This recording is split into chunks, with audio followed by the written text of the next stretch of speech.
Hello everyone, नमस्कार, good morning, welcome all of you.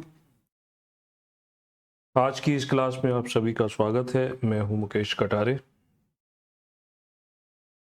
दोस्तों, जैसा आप जानते हो पहले से कि इस क्लास में हम लोग पढ़ रहे हैं लोक सेवा आयोग यानी एमपीपीएससी प्रीलिम्स जो है उस प्रीलिम्स के पेपर 1 यानी जीएस का। और जीएस में हमने 2 लेक्चर स्टार्ट किए हुए हैं। एक लेक्चर जो है वो है जियोग्राफी का, यूनिट 3 से संबंधित है, और जो दूसरा लेक्चर है वो है पॉलिटी का, यूनिट नंबर 5।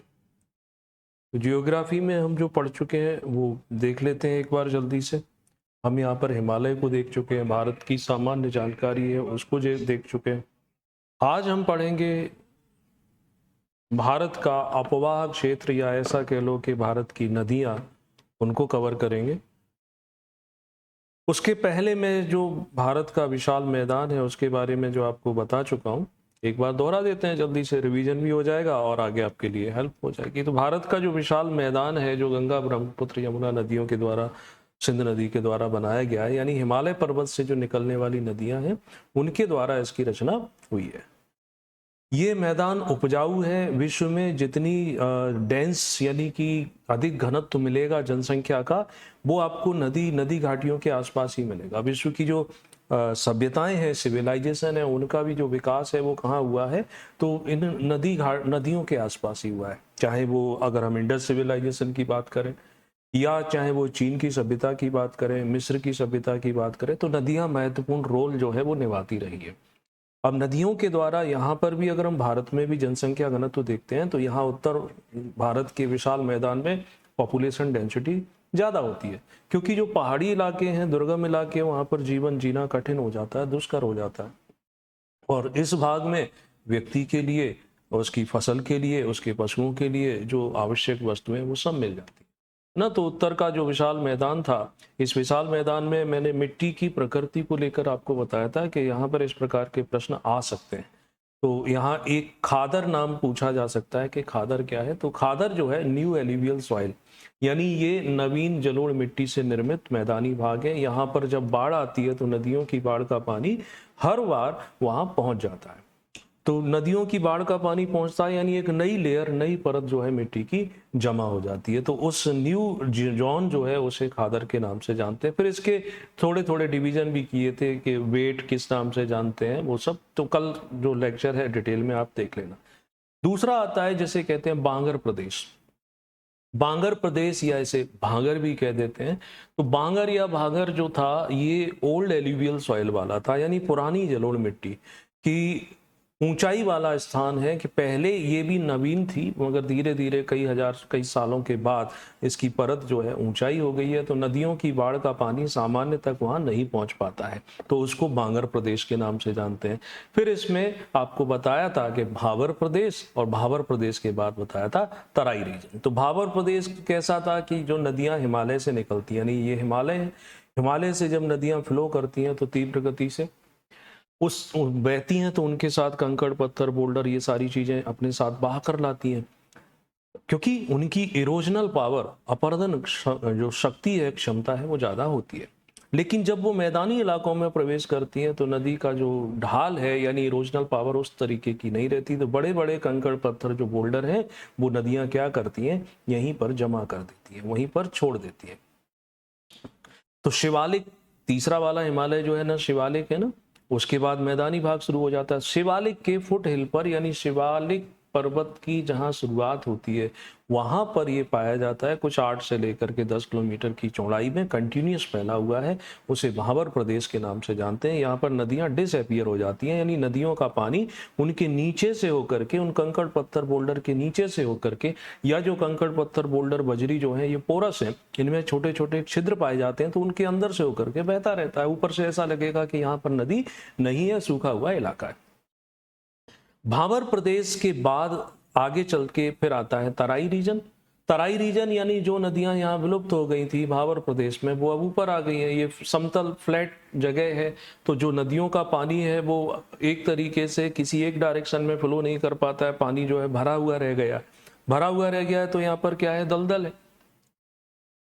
दलदल होने की वजह से यहाँ पर जो है घने वृक्ष भी पाए जाते हैं। आप देखेंगे भावर प्रदेश, ये इस प्रकार के कंकड़ पत्थर बोल्डर जो पाए जाते हैं। नदियों की धारा बहुत कम दिखाई देगी, लेकिन नीचे नीचे इसके नदियों का पानी बहता रहता है। और उसके बाद फिर तराई रीजन जो है इसके बाद में स्टार्ट हो जाता है, तो विलुप्त हुई नदियां जो है इस भूभाग में अपीयर हो जाती हैं। ये घने जंगलों वाला प्रदेश था, लेकिन वर्तमान में इन घने जंगलों का विनाश जो है वो कर लिया गया है। हमने, मनुष्य ने अपनी सुविधा के लिए, कृषि करने के लिए उन जंगलों को काट दिया है। तो ये क्षेत्र जो पर्यावरण के लिए, पारिस्थितिकी के लिए अच्छा था, वो समाप्त हो गया। इनसे एक प्रश्न बनने की संभावना है। कल इसका डिटेल में मैंने आपको डिवीजन किया था, विस्तार से बताया हुआ था। अब आज के मुख्य मुद्दे पर आते हैं। आज हमें भारत की प्रमुख नदियां जो है वो समझनी है। भारत की प्रमुख नदियां, भारत की प्रमुख नदी या रिवर सिस्टम या ड्रेनेज एरिया, ये स्टार्ट करेंगे यानी पहले हिमालय, हिमालय के बाद फिर हम चलेंगे प्रायद्वीपीय भारत में। यानी भारत में नदियों के दो ग्रुप किए गए हैं मोटे तौर पर। एक हिमालय से निकलने वाली नदियां और दूसरी आती है प्रायद्वीपीय भारत की नदियां। दोनों में अंतर देखने को मिलता है। अंतर मोटे तौर पर अगर हम बात करें तो हिमालय वाली नदियां जो हैं वो कैसी हैं, ये सदा नीरा कहलाती हैं। सदा नीरा, नीर मीस होता है जल, सदा मीस हमेशा, ऑलवेज, यानी इनमें 365 दिन पानी रहता है। मानसून के समय मानसून का पानी आता है, और ग्रीष्म ऋतु जब आती है, जब अधिकांश नदियां सूख जाती हैं, लेकिन हिमालय से निकलने वाली नदियों में पानी की मात्रा फिर भी ज्यादा रहती है। वो ग्लेशियर के पिघलने की वजह से रहती है। और प्रायद्वीपीय नदियां यानी ये हम दक्षिण भारत की नदियों की बात कर रहे हैं, तो ये सदा नीरा नहीं है। प्रायद्वीपीय नदियों में भी एक तरफ हम पूर्व की ओर जाने वाली नदियां और पश्चिम की ओर जाने वाली नदियों के रूप में भी पढ़ते हैं। हाँ, कुछ बड़ी नदियां हैं, लेकिन अधिकांश नदियां छोटी छोटी हैं। मानसून की समाप्ति होने के साथ ग्रीष्म ऋतु में इनमें पानी का प्रवाह जो है कम हो जाता है। चलो एक एक करके शुरू करते हैं। सबसे पहले हम हिमालय वाली नदियों को ले लेते हैं। हिमालय में सबसे पहले स्टार्ट करेंगे इंडस, सिंधु नदी को। सिंधु और उसकी सहायक नदी, ये जो लिखा है ना अपवाह, इसे ड्रेनेज एरिया बोलते हैं। ड्रेनेज का मतलब ये होता है कि कोई एक नदी है तो उस नदी में कितने एरिया का पानी आकर के मिल जाता है, छोटे छोटे नदी नाले के रूप में। यानी यहाँ से कोई नदी आ रही होगी वो इसमें मिल जाएगी, फिर इसमें छोटी छोटी नदियां मिलती होंगी, है ना, दोनों साइड से। तो मुख्य स्ट्रीम जो है वो उस कौन सी नदी है उसके नाम से इस क्षेत्र को हम जानते हैं। तो ये सिंधु नदी के अपवाह क्षेत्र की बात कर रहे हैं। अब सिंधु नदी में आप देखोगे कि सिंधु नदी का ओरिजिनेशन यहाँ से लगभग हमें होता हुआ दिखाई देता है, फिर ये पाकिस्तान में चली जाती है। इसी में हमें झेलम दिखाई देगी, यहाँ चिनाब, रावी, सतलज, ब्यास। तो ये सब सिंधु नदी की जो अलग अलग सहायक नदियां हैं वो भी देख लो। प्री के पॉइंट ऑफ व्यू से भाई नदी का ओरिजिनेशन कहाँ होता है, इसका उद्गम स्थल क्या है, तो तिब्बत के पास 5180 मीटर की ऊंचाई पर मानसरोवर जो लेक है वहां से ये निकलती। मानसरोवर झील के बारे में भी कुछ ऐसे फैक्ट हैं जो आपको चकित कर सकते हैं, जो आपको हैरान कर सकते हैं। इस प्रकार के जो प्रश्न है वो हमें फैक्ट देखने को मिलते हैं कि जो पेंजिया महाद्वीप बना था, यानी कि ऐसा मानते हैं ना जियोग्राफर के पहले ये पूरा का पूरा एक कॉन्टिनेंट था, सारे स्थलीय भाग पेंजिया के नाम से। तो पेंजिया महाद्वीप में जब डिवीजन हुआ, एक प्लेट ऊपर गई एक नीचे, तो यहाँ पर टेथिस सी बना था। तो टेथिस सी अब समाप्त हो गया, उसकी जगह हिमालय आ गया, लेकिन उसके 3 अलग अलग पार्ट है। एक मानसरोवर लेक के रूप में दिखाई देता है, और एक शायद ब्लैक सी या कुछ उस नाम से जाना जाता है। तो मानसरोवर जो लेक है वो उसका ही बचा हुआ हिस्सा माना जाता है। साथ ही हमारे सनातन धर्म में ये स्पिरिचुअलिटी के पॉइंट ऑफ व्यू से महत्वपूर्ण भूमिका रखता है। मानसरोवर यात्रा के लिए लोग जाते हैं, वहां पर उन्हें विशेष प्रकार की अनुभूति होती है। ऐसा वीडियो भी देखने को मिलते हैं, जो लोग गए हैं वो भी बताते हैं कि सुबह सुबह मानसरोवर लेक पर कुछ ज्योतियां, अग्नि ज्योतियां जो हैं वो वहां पर आती हैं स्नान करने। ऐसे कुछ वीडियो हैं। सच्चाई क्या है तो उसको लेकर के तो मैं यही कहूँगा कि इनकेस कभी फ्यूचर में आपको जाना हो तो आप भी हो सकता है उस अनुभव को, उस अनुभूति हो आपको, यानी आप उस अनुभव को महसूस कर पाओ। क्योंकि ये वो बातें होती हैं कि जिनको हम सुनते हैं तो ऐसा लगता है कि नहीं, इसमें सच्चाई नहीं होगी। कुछ बातें सिर्फ अनुभव करने की होती हैं, उन्हें हम किसी को एक्सप्लेन नहीं कर सकते, किसी को हम बता भी नहीं सकते। ठीक, तो मानसरोवर लेक जो है वो इसका ओरिजिनेशन हो गया।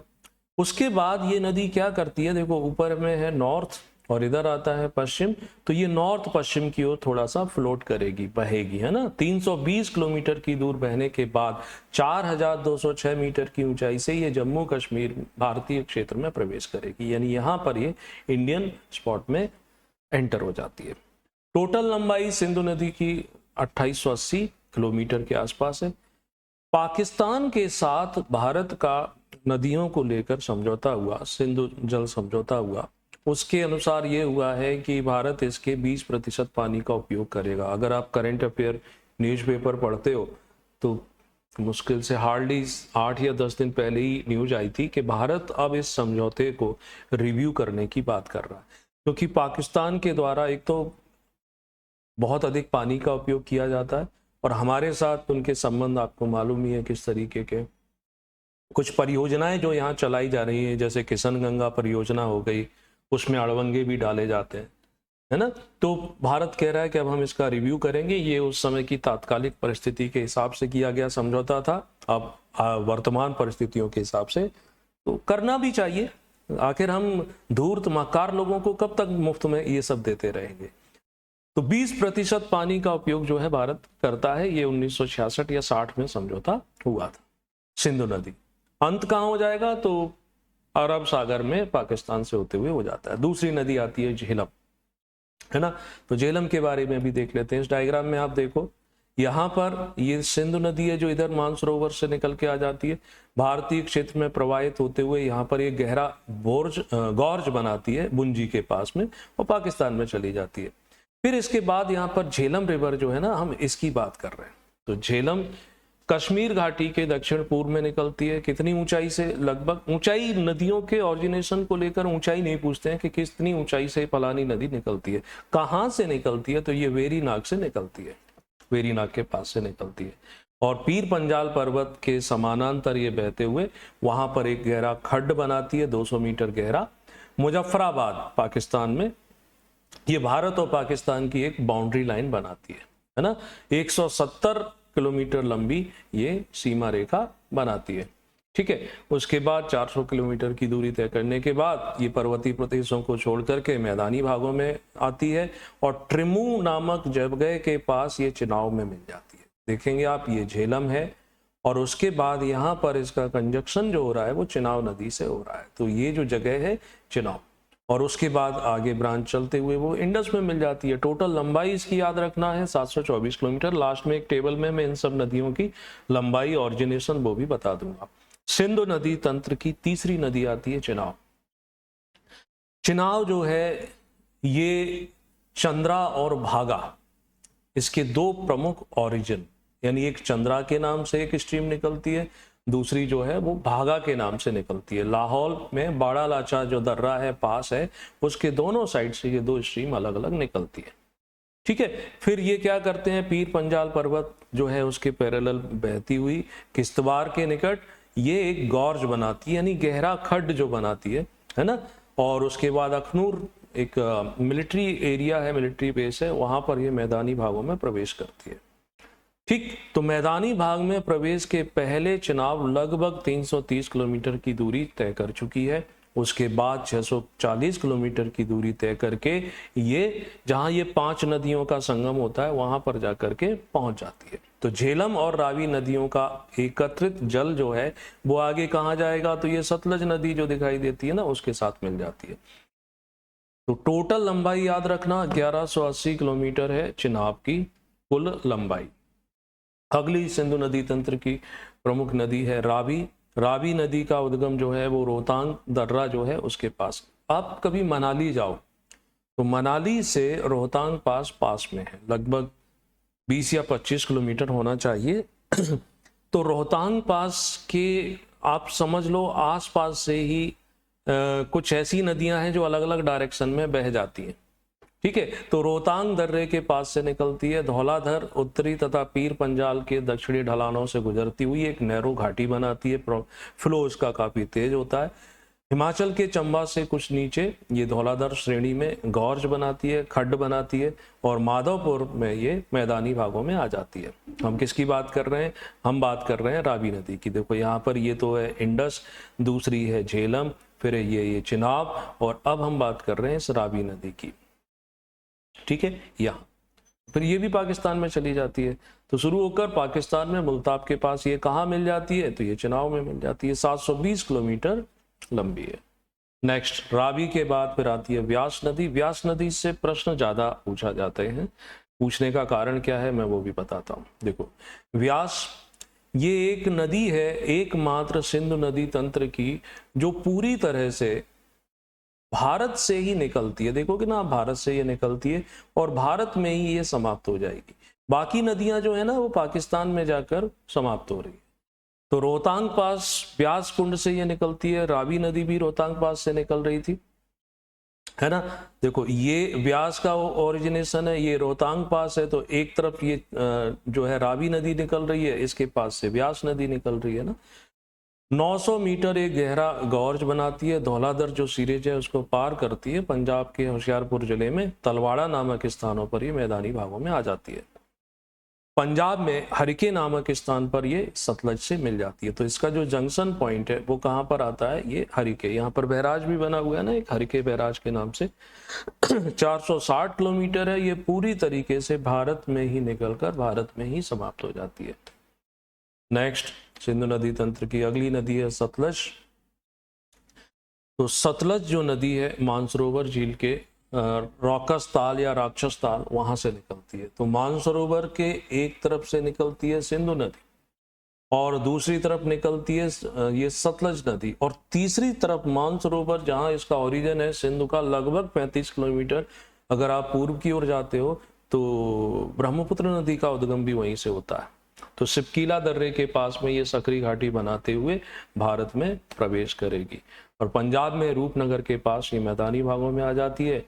भाखड़ा नांगल जो डैम बना है, ग्रेविटी डैम जो है, वो इसी नदी पर बना हुआ है, और भारत पाकिस्तान का इंटरनेशनल बॉर्डर भी बनाती है। मीठन कोट नामक स्थान पर जाकर के ये सतलज में मिल जाती है। टोटल लंबाई इसकी 1450 किलोमीटर, जिसमें से 1050 किलोमीटर जो है ये भारत में फ्लो करती है। तो सिंधु नदी तंत्र की ये प्रमुख नदियां, ऊपर से आप स्टार्ट करोगे, पहले नंबर पर सिंधु आती है, दूसरे नंबर पर फिर इसमें झेलम आएगी, फिर चिनाब, रावी, व्यास, सतलज, ऐसे करके। तो इन नदियों से संबंधित प्रमुख जो पॉइंट है इस टेबल में समरी के रूप में है। तो सिंधु नदी मानसरोवर झील के पास उद्गम होता है। भारत में इसकी लंबाई मात्र 709 किलोमीटर है, टोटल इसकी लंबाई 2880 किलोमीटर है। ठीक है, झेलम जो है वेरीनाग के पास इसका ओरिजिनेशन होता है और 724 किलोमीटर इसकी लंबाई है।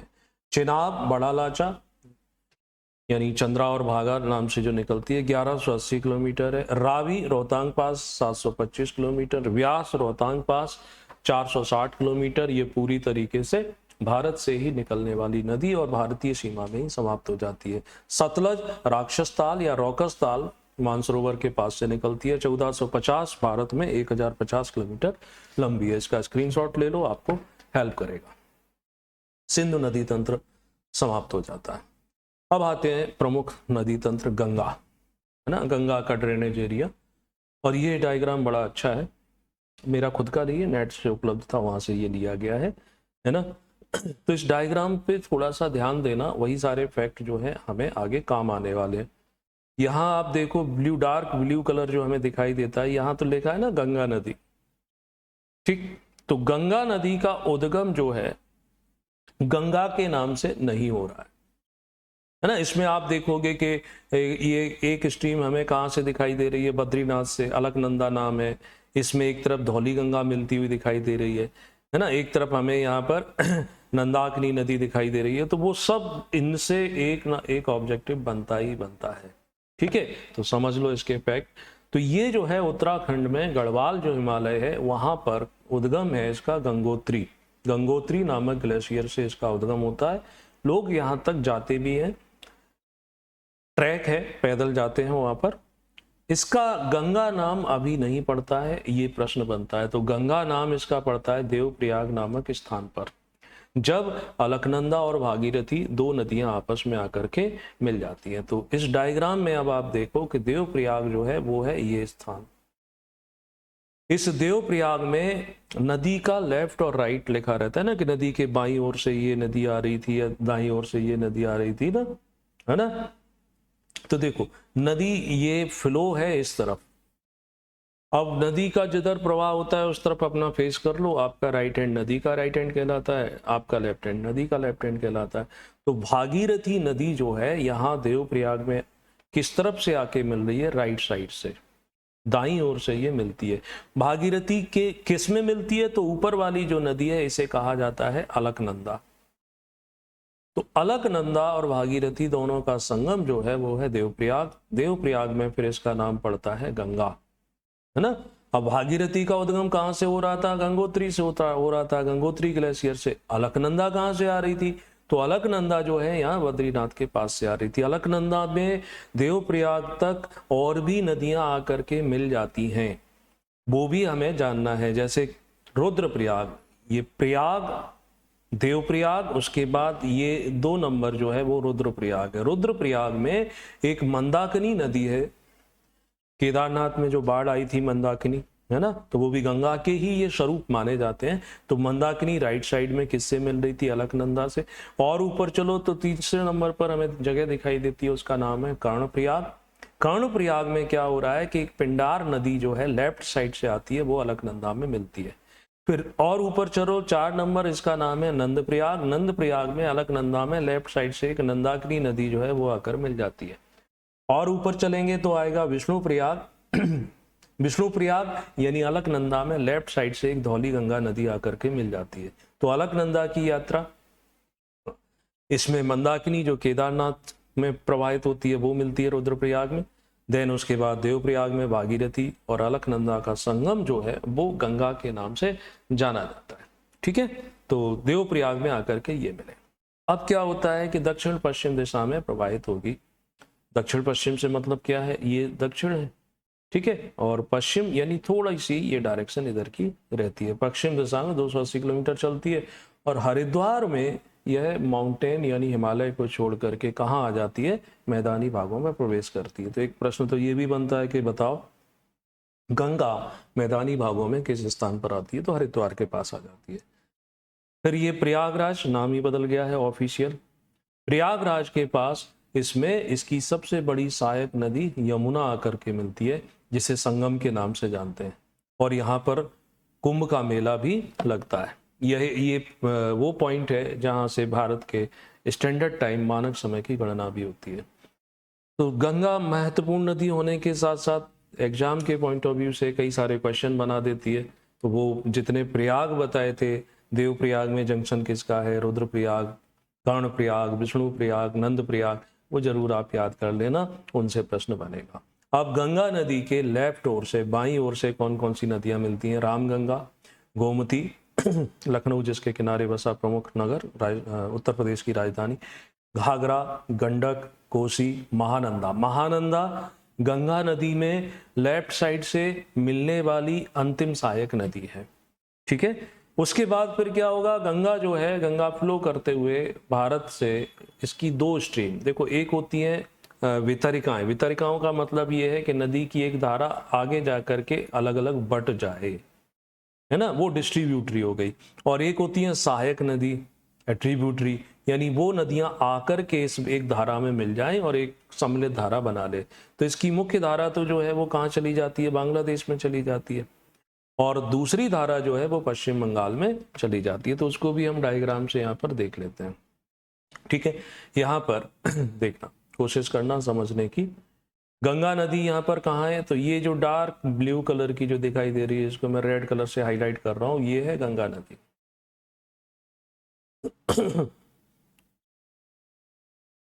ठीक है, अब इस गंगा नदी में अब आप देखना शुरू करो कि ये इसके पैरेलल यमुनोत्री से निकलती है यमुना नदी पैरेलल, और सबसे बड़ी सहायक नदी है ये प्रयाग में जाकर इसमें मिल जाती है। तीसरी नदी यहाँ पर सरस्वती, जो विलुप्त हो चुकी है, उसका संगम। अब सिर्फ 2 ही नदियां, गंगा और यमुना, यहाँ पर रह गई है। तो ये गंगा नदी कहाँ पर मिल गई? प्रयागराज में। देन आगे बढ़ो तो गोमती नदी जो है ये किस साइड से आ रही है? लेफ्ट साइड से आ रही है ना, यहाँ आकर के गोमती नदी मिल जाती है। लखनऊ इसके किनारे बसा प्रमुख नगर है। फिर आपको घाघरा नदी बताया था, तो घाघरा नदी ये भी हिमालय से निकल करके आती है ना, ये भी लेफ्ट साइड से इसमें मिल रही है। फिर मध्य प्रदेश से नदी निकलती है ना, सोन नदी, तो सोन नदी आप देखोगे राइट साइड से, यहाँ बिहार वाली जगह पहुंच गए हम, दिनाजपुर वाले एरिया में, राइट साइड से सोन नदी मिल जाती है। थोड़ा सा आगे चलोगे तो फिर एक हिमालयी नदी जो है लेफ्ट साइड से गंडक नदी मिल जाती है। गंडक नदी में भी विशाल बाढ़ें आती है, और बाढ़ के लिए फेमस जो है बिहार का, जिसे शोक कहते हैं, कोसी नदी, ये नेपाल हिमालय से निकलती है। कई सारी स्ट्रीम है और फिर जा करके ये यहाँ मिलती है।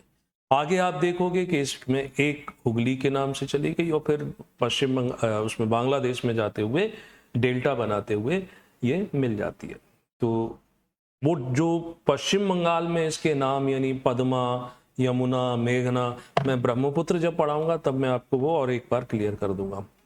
अब गंगा की दूसरी सहायक नदी, भारत की दूसरी प्रमुख नदी, भारत की प्रमुख नदियों में एक यमुना नदी। तो यमुना नदी जो है ये भी हिमालय से निकलती है, गंगा के साथ साथ निकलती है। ठीक है, इस डायग्राम में आपको बहुत सारी नदियां देखने को मिल रही हैं।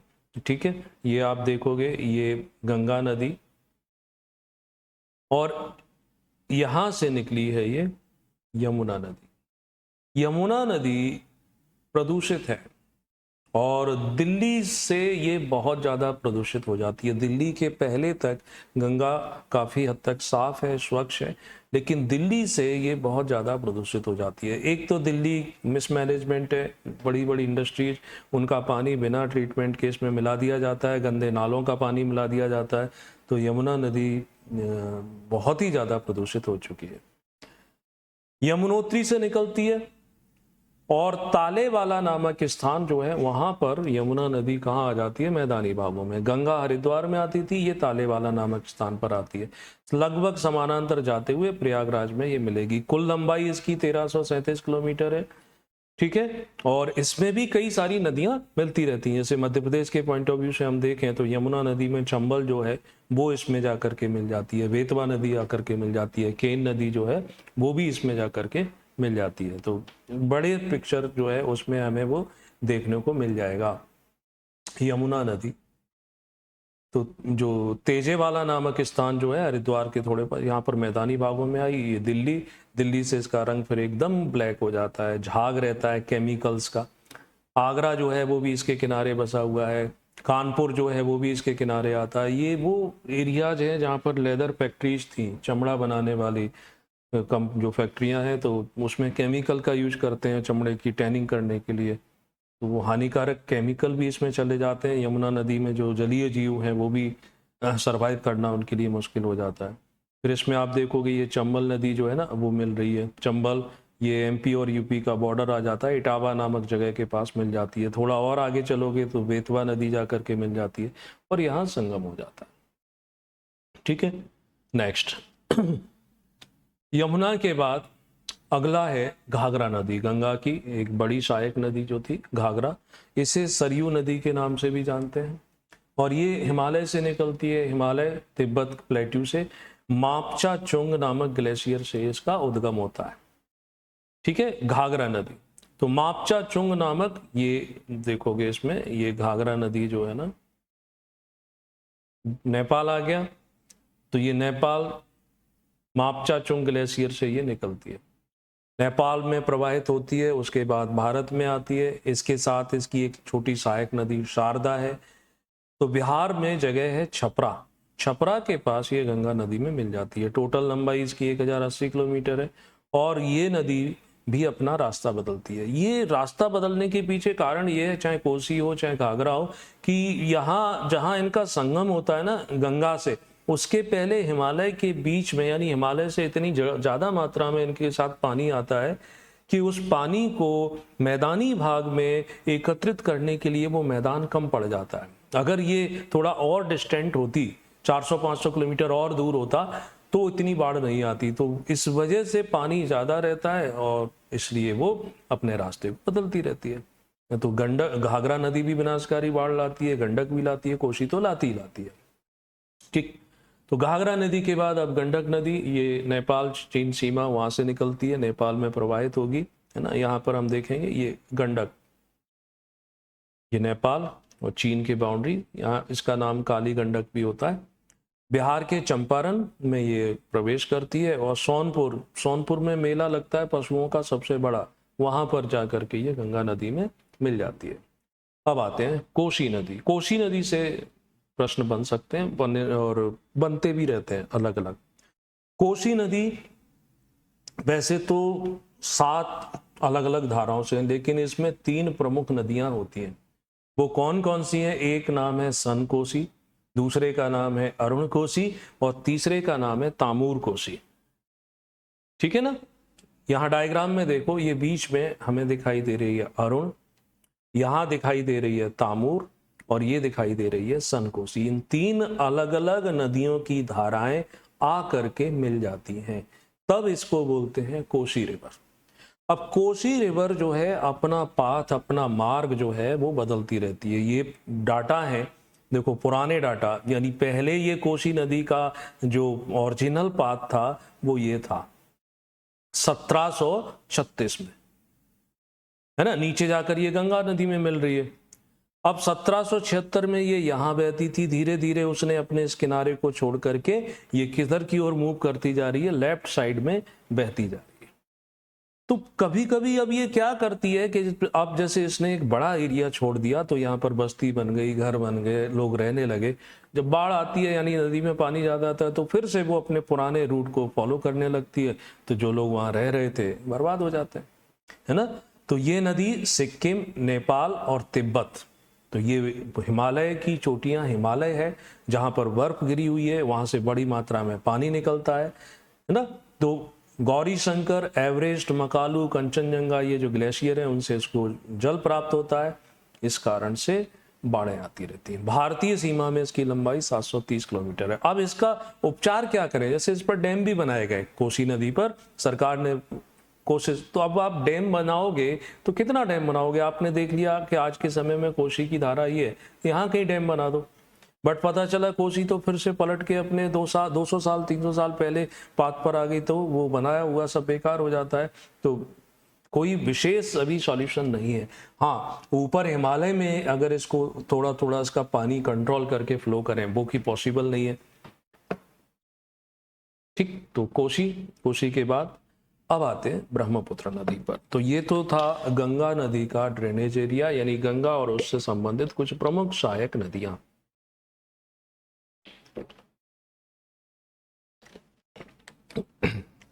अब आते हैं ब्रह्मपुत्र पर, जिसमें गंगा की वो धारा जो पश्चिम उसमें बांग्लादेश में चली जाती थी, हम उसको भी देखेंगे। इस डायग्राम में आप देखोगे कि ब्रह्मपुत्र नदी का उद्गम जो है यहाँ ये मानसरोवर के पास इंडस निकल रही थी, यहीं पर सतलज निकल रही थी, यहाँ से उद्गम होता है, बट इसका डायरेक्शन अलग है एकदम, ईस्ट, पूर्व की ओर, तिब्बत प्लेट्यू में।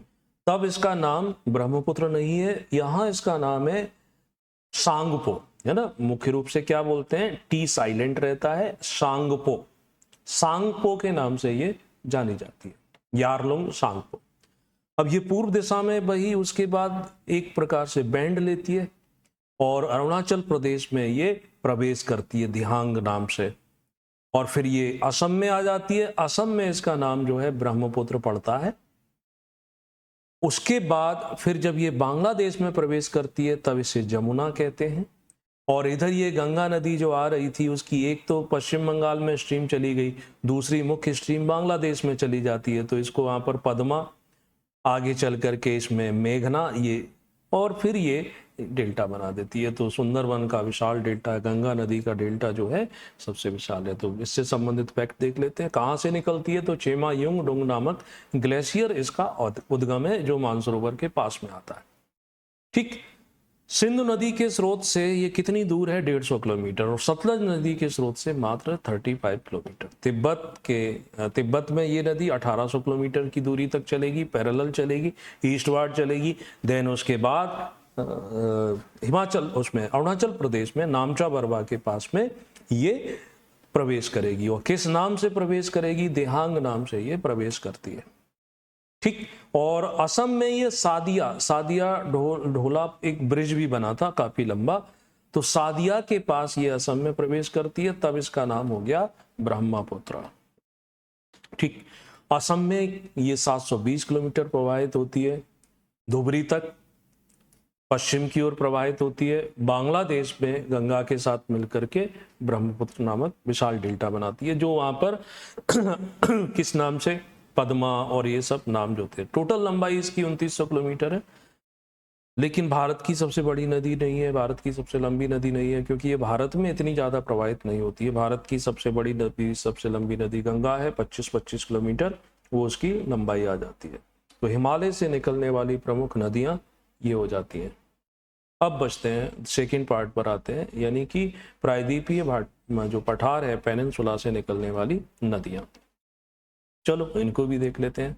प्रायद्वीपीय नदियों को हम दो पार्ट में डिवाइड करेंगे। एक वो नदियां हैं जो इधर बंगाल की खाड़ी में जाकर के समाप्त हो जाएंगी, दूसरी वे नदियां हैं जो इधर अरब सागर में जाकर समाप्त हो जाएंगी, तीसरी वे नदियां भी होंगी जो अंदर ही अंदर समाप्त हो जाती हैं, जैसे लूनी रबर जो नदी है वो वहीं गुजरात में रणोत्कच में समाप्त हो जाती है। तो ईस्टवार्ड और वेस्टवार्ड के नाम से इन नदियों को हम पढ़ेंगे। ठीक। बंगाल की खाड़ी में गिरने वाली नदियां जो हैं उनकी लंबाई ज़्यादा है। कारण क्या है?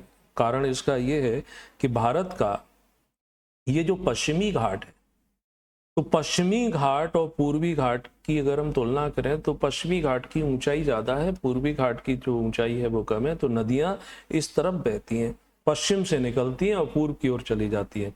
एक्सेप्शन है, जैसे नर्मदा नदी जो है अपवाद है, ताप्ती नदी अपवाद है, लेकिन गोदावरी नदी आप देखोगे यहाँ ये पूरा लंबा का लंबा पूरा एरिया क्रॉस करके फिर जा करके ये समाप्त हो रही है बंगाल की खाड़ी में। इसी तरीके से कृष्णा है, इसी तरीके से कावेरी है। तो सबसे पहले हम कुछ प्रमुख नदी लेते हैं, महानदी। इस मैप में महानदी हमें देखने को मिलेगी यहाँ पर, ये महानदी, और इसके साथ इसने डेल्टा बनाया हुआ है। ये इसकी कुछ छोटी छोटी सहायक नदियां हैं जो इसमें मिल रही हैं।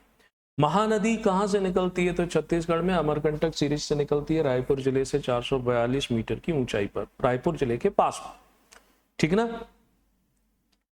उड़ीसा से होकर के ये बंगाल की खाड़ी में चली जाती है।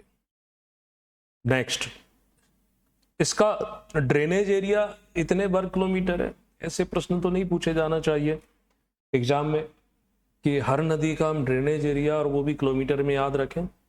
हाँ, ये जरूर पूछा गया था पिछले 4-5 साल पहले कि बताओ सबसे बड़ा डेल्टा इनमें से किस नदी के द्वारा बनाया जाता है। वहां पर नदियों में गंगा का नाम नहीं दिया था, वहां पर गोदावरी का नाम दिया था, कृष्णा का नाम दिया था, कावेरी का दिया था, महानदी का दिया था। तो डेल्टा अब सबसे बड़ा इनमें से कौन सी नदी बनाती है? तो ये वो एक लगता है कि ठीक है, टफ क्वेश्चन है, उसका एकदम से इतनी आसानी से आंसर नहीं मिलता है किताबों में जो बनाई जाती है एग्जाम पॉइंट ऑफ व्यू से, अगर डिटेल्ड में जियोग्राफी नहीं है तो। वैसे ही यहाँ पर अगर ये इसका ड्रेनेज एरिया का स्क्वायर किलोमीटर एरिया दे रहे हैं तो थोड़ा मुश्किल हो जाएगा याद कर।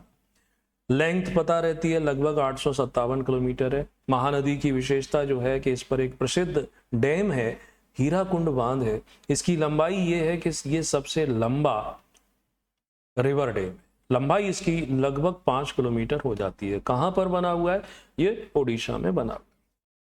तो इसका डेल्टा वाला जो क्षेत्र है वो भी यहाँ पर लिख रखा है, 9500 वर्ग किलोमीटर, क्योंकि प्रीवियसली ऐसा क्वेश्चन आ गया है तो उसका उत्तर तो बनता है देना।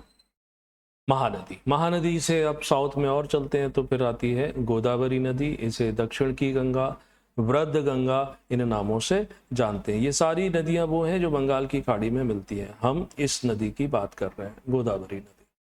गोदावरी नदी प्रायद्वीपीय पठार की सबसे बड़ी नदी है। क्यों? क्योंकि अब नीचे जैसे जैसे आप चलोगे तो यहाँ पर चौड़ाई जो है वो कम होती जा रही है। सबसे ज्यादा चौड़ा भाग जो था वो यहीं देखने को मिलता है, तो गोदावरी सबसे लंबी नदी हो जाती है। महाराष्ट्र में नासिक जिले, पश्चिमी घाट से इसका उद्गम होता है। इसका ड्रेनेज एरिया भी लिखा हुआ है, छोड़ सकते हो। सबसे ज्यादा ये कहाँ प्रवाहित होती है? तो महाराष्ट्र में लगभग 50%। इसके बाद कर्नाटक, उड़ीसा और आंध्र प्रदेश वाले राज्यों में भी इसका कुछ ड्रेनेज एरिया आता है। इसे वृद्ध गंगा या बूढ़ी गंगा कहते हैं। क्यों कहते हैं? क्योंकि एक तो इसका आकार बहुत ज्यादा है, तो एक रीजन तो इसका ये बताते हैं। दूसरी तरफ कुछ लोग ये भी कह देते हैं कि देखो, पवित्रता की दृष्टि से गंगा नदी पवित्र है, दक्षिण भारत में गोदावरी नदी, इस पर कुंभ का मेला भी लगता है नासिक में, तो ये लॉजिक भी देते हैं। इसे दक्षिण की गंगा भी कह देते हैं। इसकी कई सारी प्रमुख सहायक नदियां हैं, है ना, जैसे पूर्णा हो गई, वेनगंगा हो गई, वर्धा हो गई, प्राणहिता, इंद्रावती। वो जब हम एमपी स्पेसिफिक पढ़ेंगे तो हम ये प्राणहिता, वर्धा, वेनगंगा, पेनगंगा इनको देख लेंगे। अगर मध्य, इंद्रावती तो चूंकि छत्तीसगढ़ की नदी है तो अब उसको तो एमपी में नहीं पढ़ते। बंगाल की खाड़ी में जाने से पहले ये कितना बड़ा डेल्टा बनाती है? तो लगभग 120 किलोमीटर बड़ा डेल्टा बनाती है। और इसका डेल्टा जो है इस गोदावरी नदी का, अगर इस डायग्राम में आप देखोगे ना, तो थोड़ा सा ये हमें समुद्र की ओर उभरा हुआ दिखाई दे रहा है, जबकि अन्य नदियों के साथ इतना ज्यादा उभार देखने को नहीं मिलता है। तो इसका कारण ये है कि इसके साथ बड़ी मात्रा में बहाकर लाई गई चीजें हैं, वो डिपॉजिट कर दी जाती है, यानी भारी निक्षेप किया जाता है ना। तो 35 किलोमीटर का हिस्सा समुद्र की ओर आगे निकला हुआ है। गोदावरी से नीचे चलते हैं, कृष्णा नदी दक्षिण भारत की ये भी महत्वपूर्ण नदी है, डायग्राम में आपको देखने को मिलेगी। कृष्णा नदी का, इसको लेकर के दक्षिण भारत के राज्यों में विवाद चलते रहते हैं, कावेरी को लेकर के भी चलते हैं। महाबलेश्वर के पास में इसका उद्गम होता है। Maharashtra, Karnataka, Andhra Pradesh 1400 kilometre. Drainage area जरूरी नहीं है। इसकी सहायक नदियां हैं कोयना, भीमा, तुंगभद्रा, घाट प्रभा, ये एक प्रमुख सहायक नदियां हैं। ये भी डेल्टा बनाती है लगभग 4600 वर्ग किलोमीटर का, और इसकी जो कोस्टल लाइन है वो 120 किलोमीटर। तो गोदावरी और कृष्णा नदियों के डेल्टा आपस में ऐसा लगते हैं कि दोनों मिलते जा रहे हैं, क्योंकि पास पास में है ना। तो ये भी हो सकता है, पूछ सकते हैं आपसे कृष्णा नदी। अगली नदी है कावेरी नदी। ये भी डिस्प्यूटेड रहती है अलग अलग राज्यों के बीच में, जिन राज्यों के एरिया से ये निकलती है। कावेरी नदी की एक और विशेषता है, वो भी समझते हैं। तो पश्चिमी घाट, ब्रह्मगिरी जो माला पर्वत है वहां से निकलती है। कुल लंबाई इसकी 800 किलोमीटर है। ये केरल, कर्नाटक, तमिलनाडु, तेलंगाना आएगा क्या? तेलंगाना का कुछ हिस्सा में भी हो सकता है। शिव समुद्रम जो परियोजना है, जो भारत की पहली परियोजना है नदी जल विद्युत, वो इसी पर बनाई गई है। ये नदी की एक विशेषता ये भी है कि इसमें भी वर्ष के 365 दिन पानी मिलता है। कारण क्या है? तो कारण है कि जब मानसून आता है, जिसे हम दक्षिण पश्चिम मानसून कहते हैं, जो अब समाप्त हो गया है, तो उस मानसून जब आता है तो आते समय इसके इस वाले भाग में वर्षा हो जाती है, यानी पानी अवेलेबल हो गया। और लौटता हुआ मानसून जो है उसकी डायरेक्शन ये होती है। तो लौटता हुआ मानसून जो है यहाँ वाले भाग से नमी ले लेता है, नमी लेने के बाद इस वाले भाग में जब मानसून ये लौटता हुआ जाएगा तो यहाँ फिर बारिश हो जाती है। तो इसके लोअर पार्ट में लौटते हुए मानसून की वजह से पानी की अधिकता रहती है, और अपर पार्ट में जब मानसून आता है तो उस समय इसकी अधिकता रहती है। ठीक, ये पूछ सकते हैं। तो इस नदी में हमेशा पानी रहता है सिंचाई के लिए, जल विद्युत बनाने के लिए। फिर इसमें यह भी पूछ सकते हैं कि बताओ दक्षिण भारत की कौन सी नदी है जिसका डेल्टा आयताकार है? तो आयताकार डेल्टा यही बनाती है, लगभग 8000 वर्ग किलोमीटर क्षेत्र है इसका। ठीक, तो ये प्रमुख नदी हुई। अब कुछ एक छोटी नदी भी है, उसकी भी बात कर लेते हैं। कौन सी नदी है वो? स्वर्ण रेखा, या इसी को बोलते हैं ब्रह्माणी नदी। तो इन चार नदियों के अलावा गंगा तथा महानदी डेल्टा के बीच में स्वर्ण रेखा और ब्रह्माणी नदियां प्रवाहित होती है। ठीक, तो स्वर्ण रेखा जो है यहाँ पर हमें देखने को मिलेगी। देखो, ये जो है ना, ये स्वर्ण रेखा नदी, और इसके ठीक दक्षिण में यहाँ पर हमें दिखती है ब्रह्माणी। तो झारखंड में ऊपरी क्षेत्र में ब्रह्माणी नदी, जो कोयल के नाम से जानी जाती है, वो जरूरी नहीं है कि कभी पूछ लें ये इतना ज्यादा, बट याद करना ठीक रहता है ना। महानदी जो है हमें यहाँ दिखती है, ये हीराकुंड रिजर्वायर बना हुआ है। इंद्रावती छत्तीसगढ़ से निकलती है, तो इसलिए उसको ज्यादा ध्यान देना नहीं है। इसमें आपको और ज्यादा क्लियर दिखाई देगी। ये है स्वर्ण रेखा नदी, और यहाँ पर ये ब्रह्माणी। ठीक, ये वो नदियां थी जो बंगाल की खाड़ी में जाकर के समाप्त हो रही थी। अब चलते हैं उन नदियों पर जो अरब सागर में जाकर के समाप्त होंगी। तो सबसे प्रमुख, सबसे बड़ी नदी नर्मदा नदी, मध्य प्रदेश की तो जीवन रेखा कह सकते हो। तो नर्मदा नदी जो है मध्य प्रदेश और छत्तीसगढ़ की सीमा अमरकंटक से निकलती है और गुजरात के भरूच में जाकर ये अरब सागर में समाप्त हो जाती है। ये पश्चिम की ओर प्रवाहित होती है। 1300 किलोमीटर लगभग इसकी लंबाई है और ड्रेनेज एरिया जो है 1 लाख वर्ग किलोमीटर के आसपास हो जाता है। ये नदी जो है बड़े अच्छे दृश्य भी क्रिएट करती है। जैसे जबलपुर का भेड़ा घाट जो है, वहाँ पर संगमरमर की चट्टानें पाई जाती हैं। तो वहाँ पर देखने मतलब एक टूरिस्ट स्पॉट है और आनंदित करने वाला स्थान है। नर्मदा नदी के बारे में कि इसकी कितनी सहायक नदियां हैं, लेफ्ट से कौन सी है, राइट से कौन सी है, वो एमपी स्पेसिफिक जब रिवर पढ़ते हैं तो वहां कर लेते हैं। अरब सागर में दूसरी नदी नर्मदा से साउथ की ओर ताप्ती नदी आती है, जो जिसका उद्गम जो है बैतूल जिले से होता है ना। और ये खंबात की खाड़ी में ये मिल जाती है। 730 किलोमीटर लंबाई है। तो इसमें यहाँ आप देखोगे अमरकंटक सीरीज से निकली ये नर्मदा नदी। और थोड़ा नीचे यहाँ पर हम ध्यान देंगे तो ये है ताप्ती नदी। दोनों अरब सागर में ये बड़ी नदियां हैं। वैसे तो अरब सागर में जो नदियां मिलती हैं उन नदियों की लंबाई बहुत कम है, क्योंकि यहाँ हम जो भी नदी देखेंगे, देखो ये तो ये ईस्ट की ओर जा रही है। गोदावरी हो, चाहे कृष्णा हो, चाहे कावेरी हो, तुंगभद्रा हो। अन्य नदी माही नदी, माही नदी जो है, इससे प्रश्न क्यों आता है तो एक फैक्ट है कि कर्क रेखा जो ट्रॉपिक ऑफ कैंसर है इसे ये 2 बार काट देती है। इसका उद्गम कहाँ होता है? विंध्याचल पर्वत। 533 किलोमीटर की दूरी करने के बाद खंबात की खाड़ी में गिर जाती है। कहाँ है माही नदी? तो माही नदी ये है। अब ये 2 बार कैसे काटती है कर्क रेखा को? कर्क रेखा मतलब ट्रॉपिक ऑफ कैंसर, 23.5 डिग्री उत्तरी अक्षांश रेखा। तो एक बार ये ऊपर जाते समय इसने क्रॉस करा, दूसरी बार फिर नीचे जाते समय क्रॉस कर लिया, है ना। तो इस कारण से पूछ लेते हैं कि बताओ इनमें से कौन सी नदी है जो कर्क रेखा को 2 बार काटती है? साबरमती नदी। साबरमती नदी जो है अरावली की पहाड़ियों से इसका उद्गम होता है और खंबात की खाड़ी में जाकर के मिल जाती है। अरावली पर्वत यहाँ पर हो गया, ये जाकर के ये खंबात की खाड़ी में समाप्त हो जाती है। साबरमती अहमदाबाद प्रमुख शहर है जो इसके किनारे बसा हुआ है। लूनी नदी भी पूछी जाती है। लूनी रिवर राजस्थान में अजमेर के दक्षिण पश्चिम से निकलती है 320 किलोमीटर और कच्छ की खाड़ी में, यानी ये समुद्र तक नहीं पहुंच पाती है, वहां रेगिस्तान में ही ये समाप्त हो जाती है। ठीक है ना। लूनी रिवर, ये लूनी रिवर है जिसकी ये प्रमुख है ना, बाकी सब इसकी सहायक नदियां। तो ये थी भारत की प्रमुख नदियां। अब प्रश्न कैसे आ सकते हैं प्रीलिम्स में? तो नदियों को लेकर यही आएगा कि ये जैसे ब्यास नदी का था कि कौन सी सिंधु घाटी तंत्र की नदी है जो पूर्ण रूप से भारत में ही निकलती है, भारत में ही समाप्त हो जाती है।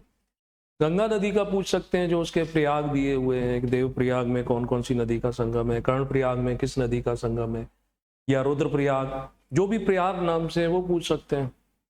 फिर ये भी पूछ सकते हैं वो कि बताओ गंगा नदी की सबसे अंतिम सहायक नदी कौन सी है? तो वो महानंदा करके आती है, मैंने बताया था आपको। उसके बाद ब्रह्मपुत्र नदी को लेकर पूछ सकते हैं कि इसका ब्रह्मपुत्र नाम कहाँ पड़ता है। इस तरीके के प्रश्न आएंगे तो इनको थोड़ा सा पढ़ते रहो, इनकी ऑरिजिनेशन, अंत और कुछ प्रमुख सहायक नदियां हैं उनको देखते रहो। नदियों से संबंधित जो ऑब्जेक्टिव अलग अलग किताबों में मिलते हैं उनको सॉर्ट आउट कर लो तो आपके चांस बढ़ जाते हैं कि अगर नदियों से संबंधित क्वेश्चन आएगा तो आप बना पाओगे। अब पहले जो तीसरी यूनिट में अगला टॉपिक जो है वो झीलों का दिया हुआ है। पहले हमने पर्वत देख लिए, पहाड़ियाँ, पठार, मैदान, नदियाँ, अब लेक्स। तो भारत की प्रमुख जो झीलें हैं, चूंकि तीसरी यूनिट में उन्होंने हेडिंग ये डाली हुई है कि भारत का भूगोल, विश्व का भूगोल नहीं है, तो सिर्फ हम भारत की नदियां, भारत के पर्वत, भारत के पठार, भारत की झीलें वो सब पढ़ेंगे। तो कल ठीक 11 बजे इसको कंटिन्यू करेंगे।